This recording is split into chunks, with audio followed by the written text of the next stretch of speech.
పెద్దలు రాష్ట్ర ఉప ముఖ్యమంత్రి వర్యులు బట్టి విక్రమార్క గారికి, సహచార మంత్రి వర్యులు శ్రీధర్ బాబు గారికి, రెవెన్యూ శాఖ ఉన్నతాధికారులు, ఫారెస్ట్ శాఖ ఉన్నతాధికారులు, ప్రింట్ అండ్ ఎలక్ట్రానిక్ మీడియా మిత్రులందరికీ హృదయపూర్వక నమస్కారం. గడిచిన 4-5 రోజుల నుంచి ఉన్నది లేనట్లుగా అబద్ధాలని నిజాలుగా చిత్రీకరించటం కోసం ఈ కంచె గచ్చిబౌలిలోని సెంట్రల్ యూనివర్సిటీ పక్కన ఉన్న 400 ఎకరాల చుట్టూ ఫెవికాల్ బంధంతో ఉన్న 2 ప్రతిపక్ష పార్టీలు పని కట్టుకొని ఏ రకంగా గ్లోబల్ ప్రచారాన్ని చేస్తున్నాయో తెలంగాణ రాష్ట్ర ప్రజలు, ముఖ్యంగా యువత గమనిస్తుంది అన్నది మనం ఇక్కడ చర్చించుకోవాల్సిన అవసరం ఉంది. ప్రధానంగా 2 దశాబ్దాల నుంచి సాధించుకున్న తెలంగాణ వచ్చి దశాబ్దం ఆనాటి ప్రభుత్వం కూడా మొదటి 7-8 సంవత్సరాలు వదిలేయండి, 2014 నుంచి 2024 వరకు ఆ 10 సంవత్సరాలలో ఏదైతే ఈ 400 ఎకరాలకు సంబంధించిన అంశం సుప్రీంకోర్టులో ఉంటే ఆ భూమిని రిలీజ్ చేసి ప్రభుత్వ అవసరాలకి వాడాలనో లేకుంటే ఒక మంచి పనికి వాడాలనో ఆనాటి ప్రభుత్వానికి ఆలోచన రాకపోగా దాన్ని వాంటెడ్లీ వారికి సంబంధించిన వ్యవస్థలకి చెందటం కోసం పరోక్షంగా ఆనాటి పెద్దలు సహకరించారన్నది ముమ్మాటికి నిజం. అంతేకాదు, ఏదైతే ఇందాక చెప్పిన ఫెవికాల్ బంధంతో తెలంగాణ రాష్ట్రం ఏర్పడిన తర్వాత ఆ 10 సంవత్సరాలు ఎవరైతే పరిపాలించారో ఆ పరిపాలించిన పార్టీకి సంబంధించిన సంస్థ ఏదైతే ఈరోజు ఎన్విరాన్మెంటల్ గురించి అక్కడ లేళ్లు ఉన్నాయి, సింహాలు ఉన్నాయి, అనేక జంతువులు ఉన్నాయని చెప్పే ఎన్విరాన్మెంటల్కి చాలా ప్రమాదం ఉందని చెప్పిన ఆ ప్రబుద్ధులు, ఆ ఫెవికాల్ బంధం ఉన్న 2 పార్టీలు ఏనాడైనా అంత పెద్ద ఐరేజ్ బిల్డింగులు ఏ మార్గంలో ఆస్తి సంపాదించారన్నది అది రెండో పాయింట్ మళ్ళీ మాట్లాడతా. అంత ఐరేజ్ బిల్డింగులు వారి టైంలో పర్మిషన్ ఇస్తే అక్కడ ఎన్విరాన్మెంటల్కి ప్రమాదం జరుగుతుంది అన్నది ఆనాడు పర్మిషన్ ఇచ్చేటప్పుడు కొంచెమైనా వారికి ఆలోచన వచ్చిందా?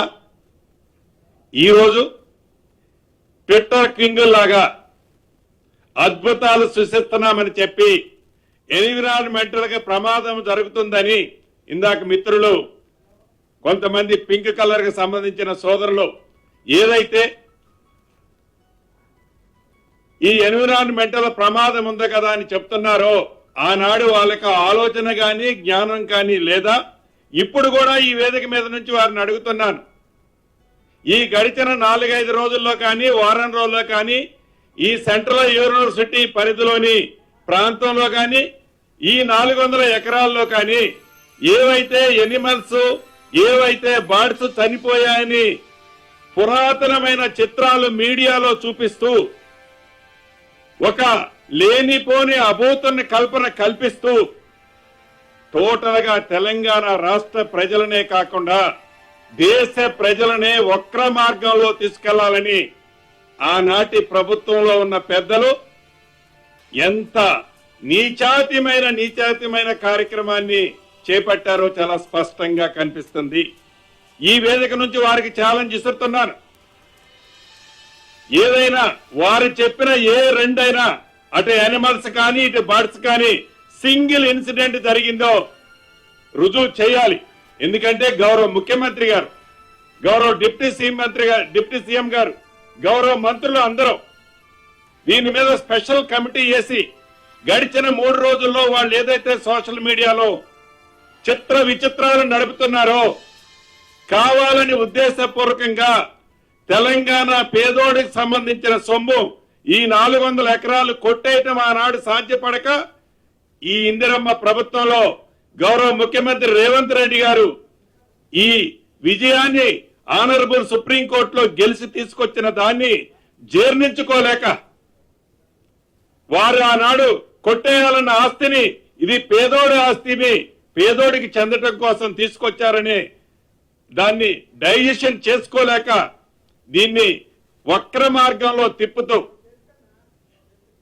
ఈనాడు ఆనాటి ప్రభుత్వ పెద్దలు ఒక నడవడిక స్పష్టంగా గమనిస్తుంది. ఎస్, ఈ సెంట్రల్ యూనివర్సిటీ ఈ తెలంగాణ రాష్ట్రం ఆనాటి ఉమ్మడి ఆంధ్రప్రదేశ్ అనుకోండి, హైదరాబాద్ డెవలప్ కావాలని ఈ సెంట్రల్ యూనివర్సిటీ పెట్టాలని ఆలోచన ఎవరికి వచ్చింది? శ్రీమతి సోనియా గాంధీ గారికి వచ్చింది. ఇది కాంగ్రెస్ పార్టీ పేటెంట్. ఏదైనా ఈ సెంట్రల్ యూనివర్సిటీలో డెవలప్ జరిగింది అంటే ఎవరి టైంలో జరిగింది? కాంగ్రెస్ పార్టీ టైంలో జరిగింది. ఈనాడు కేంద్రంలో ఉన్న ప్రభుత్వం గాని 10 సంవత్సరాలు తెలంగాణ రాష్ట్రంలో పరిపాలించిన ప్రభుత్వం గాని ఈ సెంట్రల్ యూనివర్సిటీని ఇంతైనా డెవలప్ చేయాలనే ఆలోచన ఏనాడైనా వచ్చిందా? ఈ సెంట్రల్ యూనివర్సిటీలో చదువుకునే పిల్లల బాగోగుల గురించి ఆలోచించాలనే ఆలోచన వచ్చిందా? ఎస్, మా డిప్యూటీ సీఎం గారు గాని మా శ్రీధర్ బాబు గారు గాని ఈ central university old students definite గా కేబినెట్ లో కూడా ఈ రోజు ఉదయం గౌరవ ముఖ్యమంత్రి గారిని కూడా ఏదైతే అక్కడ ఉన్న విద్యార్థుల బాగోగుల కోసం వాళ్ళ మనోభావాల కోసం అక్కడ పనిచేసే అనేక సంఘాలు ఏదైతే ఎన్విరాన్మెంటల్ కోసం చేసే సంఘాలు వాళ్ళ మనోభావాలు ఎట్టి పరిస్థితుల్లో దెబ్బతినకుండా అది రాకుల విషయంలో కానీ అదే రకంగా లేకుల విషయంలో కానీ ఎక్కడ దెబ్బ తగలకుండా ఎక్కడ నష్టం జరగకుండా ఎక్కడ ఎన్విరాన్మెంటల్ డ్యామేజ్ జరగకుండా ఒక మంచి అద్భుతమైన ప్రాజెక్టు లాగా ఒక అద్భుతమైన కార్యక్రమాన్ని చేపట్టాలని ఓల్డ్ స్టూడెంట్స్ ఇద్దరు ఇందాక మార్నింగ్ ముఖ్యమంత్రి గారితో కూడా మాట్లాడటం జరిగింది. ఇంతకు ముందు సుమారు 3-3.5 గంటలు అది హరిగోపాల్ గారు కావచ్చు, నరసింహారెడ్డి గారు ప్రొఫెసర్ గారు కావచ్చు, సుమారు 3.5 గంటలు చాలా ఓపికగా అనేక మంది సంఘ సంస్కర్తలు మేధావులు ఎన్విరాన్మెంటల్ సంబంధించిన వాళ్ళు వచ్చి చాలా విపులంగా ఎక్స్ప్లెయిన్ చేశారు. ఈ ప్రభుత్వానికి ఏమి స్వార్థం ఉందేడా అంటే ఈ యూనివర్సిటీ ముసుగులో ఆనాటి పెద్దలు ఆ 400 ఎకరాలు కొట్టకుండా మిగిలిన దాన్ని తిరిగి తెలంగాణ ప్రభుత్వానికి పేదోడికి ఇప్పేయటం తాపత్రయపడే ఈ ప్రభుత్వానికి తప్ప ఈనాటికి ఆ 10 సంవత్సరాల్లో ఆ సెంట్రల్ యూనివర్సిటీ భూమి వారికి రిజిస్టర్ చేయాలనేది కూడా కనీస జ్ఞానమైనా మీకు వచ్చిందా? ఈనాడు చూపిస్తున్నారు ప్రేమ. ఎస్ ఎస్, ఏదైతే మీ టైంలో 2022లో ఇదే యూనివర్సిటీలో మీరు రోడ్డు ఫార్మేషన్ చేసేటప్పుడు యూనివర్సిటీ వైస్ ఛాన్సలర్ గారు హైకోర్టును ఆశ్రయించారు. మీరు రోడ్డు వేయొద్దని ఆశ్రయించినప్పుడు హైకోర్టు చాలా స్పష్టంగా చెప్పింది ఈ భూమి మీద ఏ రకమైన టైటిల్ నాట్ ఓన్లీ 400 ఎకర్స్ గురించి చాలా స్పష్టంగా ఒక పేరా ఇచ్చింది. మొత్తం భూమి మీద మీకు ఏ రకమైన రైట్ లేదని కూడా ఇచ్చింది. మేము అట్లా అనటంలే. ఏదైతే ఈనాడు సెంట్రల్ యూనివర్సిటీలో అది 1500 ఎకరాలు ఉందా 1525 ఎకరాలు ఉందా డెఫినెట్ గా రెవెన్యూ మంత్రిగా నేను కానీ డిప్యూటీ సీఎం గారు కానీ శ్రీధర్ బాబు గారు కానీ గౌరవ ముఖ్యమంత్రి గారు మాకు సూచించారు ఉదయమో అది ఎంత భూమి ఉంటే అంత భూమి ఒక్క అంగుళం కూడా సెంట్రల్ యూనివర్సిటీకి సంబంధించిన భూమిని తగ్గకుండా గత ప్రభుత్వాల లాగా మాయ మాటలు చెప్పకుండా తప్పకుండా ఈ ప్రభుత్వం దానికి మొత్తం టైటిల్ ఇవ్వాలని ఈ ప్రభుత్వం నిర్ణయించుకుంది. ఆ విద్యార్థులకి మంచి భవిష్యత్తు ఇవ్వటం కోసం ఎంతవరకైనా ఈ ప్రభుత్వం చేయాలి అంటే చిత్తశుద్ధితో చేయాలని ఈ ప్రభుత్వం ఉంది. ఈ ప్రభుత్వాన్ని మీరు శంకించేది, ఈ ప్రభుత్వం మీదన గుడ్డ కాల్చి మీరు వేసేది ఆ 400 ఎకరాలు ఏమి బట్టి గారు తీసుకోవాలనా శ్రీధరబాబు గారు తీసుకోవాలనా నేను తీసుకోవాలనే మీలాగా అటువంటి ఆలోచన మా ప్రభుత్వంలో ఉన్న ఏ ఒక్క నాయకుడికి కానీ ఏ ఒక్క మంత్రికి కానీ లేదు.